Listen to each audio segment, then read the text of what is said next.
If Google Ads is not showing on your website, in this video, I'll be sharing with you the steps that you can take to have this result. Now mine is working and I'll show you exactly how I achieved this, right?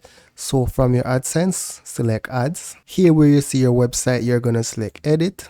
And then Google Ads is finding the best place to show ads on your website. So everything is working fine for me, right? Now in your case, here where you see 6 pages, if it's showing in red, you're going to click it and you'll get a code. Now once you get that code, you're going to add it to the header page of your website. Let me show you what that looks like. So I'm going to go over to my HostGator now. Let's edit my website.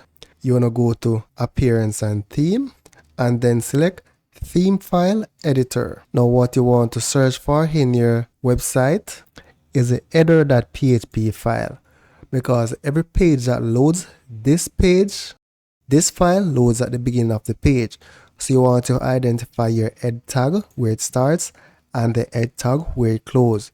This is where you're going to paste the script from this is where you're going to paste the Google script in your website, right?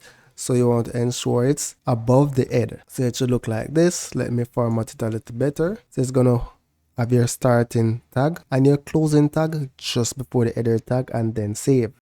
Now if it's complaining about the ads text is missing, what you're going to do is go to plugins. Let me leave. And then you're going to add this ad text manager. So you're going to select add plugin and search for ads.txt.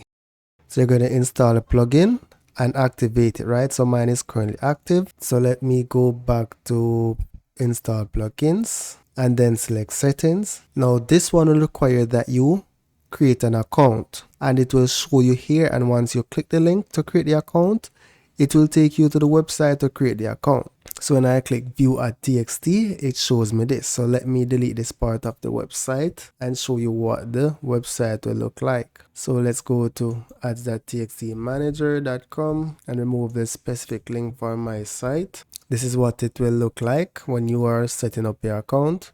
So I have an account already, so I'm just going to log in. So when you're just setting it up for the first time, you'll select manual entries and then you'll select add, and then you'll put the information here and select add, and it will be added. Then when you go back to home, if the integration status is not giving you a thumbs mark, you're going to select refresh, and then it should be reflected, right? And then ads will be shown on your website.